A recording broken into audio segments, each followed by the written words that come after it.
தாய் தமிழ் உறவுகள் அனைவருக்கும் வணக்கம். இது என்னுடைய முதல் காணொளி. ஆ, இந்த காணொளி எதற்காக அப்படின்னா, குறிப்பாக எங்கே பார்த்தாலும் ஒரு பேசக்கூடிய ஒரு தலைப்பு என்ன அப்படின்னா, திராவிடம்.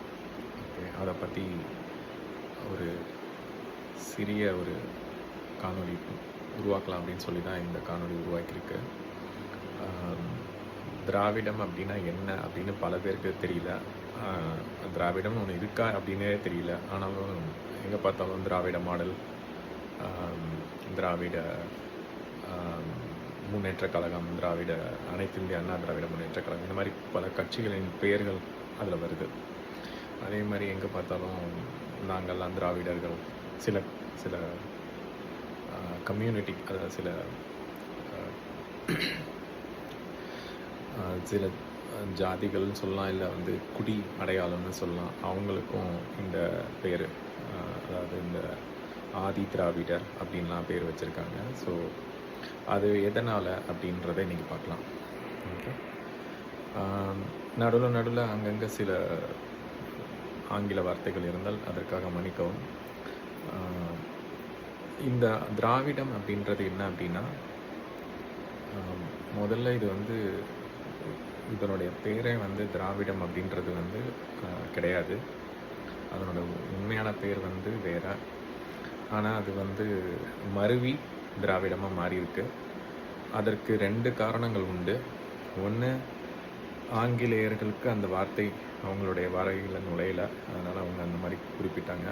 இன்னொன்று, இங்கே இருப்பவர்கள் காலப்போக்கில் அந்த வார்த்தை மறுவைய காரணத்தினால் அவங்க அந்த வார்த்தையை எடுத்து பயன்படுத்திய ஒரு மற்றொரு காரணம் உண்டு. ஆனால் முதல்ல திராவிடம் தான் அப்படின்றதுக்கு எந்த ஒரு அதிகாரப்பூர்வ ஒரு குறிப்புகளோ எங்கேயும் இல்லை. ஒரு ஆங்கிலேயர் எழுதிய ஒரு புத்தகத்தில் இருந்தால் அதுக்கு குறிப்பு சொல்லுவாங்க.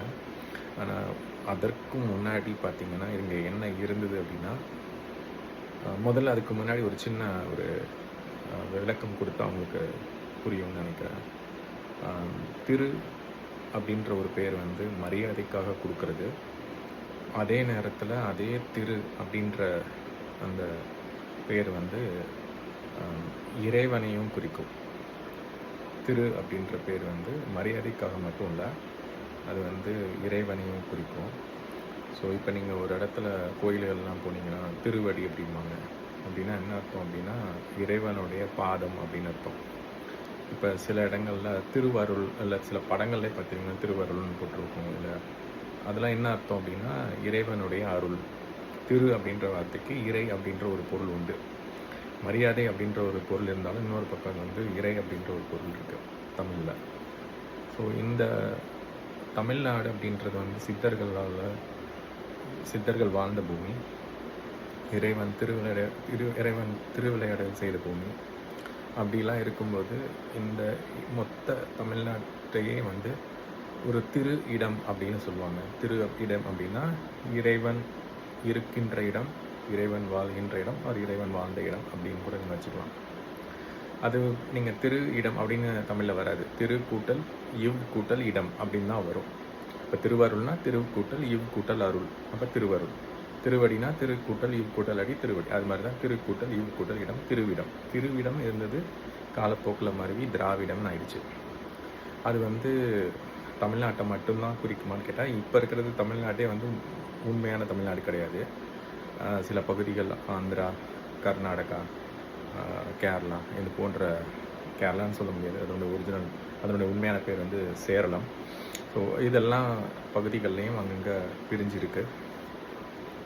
ஸோ இதெல்லாம் சேர்ந்தது தான் அகண்ட தமிழ்நாடு அப்படின்னு சொல்லலாம். அதுதான் உண்மையான தமிழ்நாடு. அந்த பகுதியை தான் அவங்க வந்து திருவிடம்னு சொல்லுவாங்க.